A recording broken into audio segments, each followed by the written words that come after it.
СДСМ и официјално го изгласа Стево Пендаровски за кандидат на предстојните председателски избори. Заедничкиот кандидат на СДСМ дуи помалите коалициони партии се заблагодари на втората шанса за кандидирање, а председателската трка во 2014 година, кога против кандидат му беше Ѓорги Иванов, ја нарече изборен инженеринг. Пендаровски е сигурен дека ќе добие поддршка од сите етнички заедници. На 21 април и на 5 мај нема да се решава за нечија политичка кариера. Тоа ќе биде најмалку битно.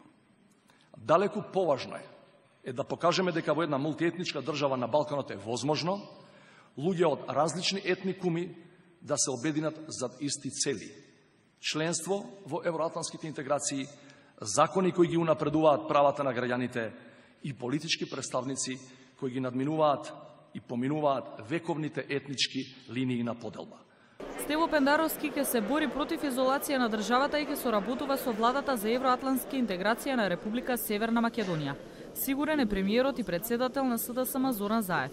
Вели дека министрите кои беа во потесниот круг за председателски кандидат го поддржуваат Пендаровски и рече дека граѓаните на овие избори ќе кажат збогум на Иванов и политиките на ВМРО ДПМН.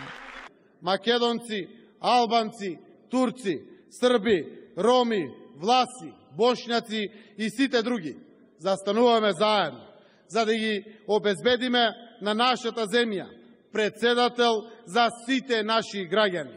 Ќе одиме заедно низ целата наша земја да го поддржиме Стево од Струга до Крива Паланка, од Тетово до Гевгелија, вдолж и попреку низ сите градови, села и населби на нашата убава земја.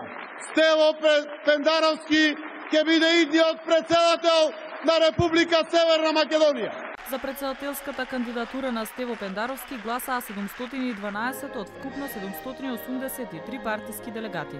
За да се најде на изборниот лист, Пендаровски треба да го предложат најмалку 30 пратеници во собрание или да собере 10.000 потписи преку Државната изборна комисија најдоцна до сабота.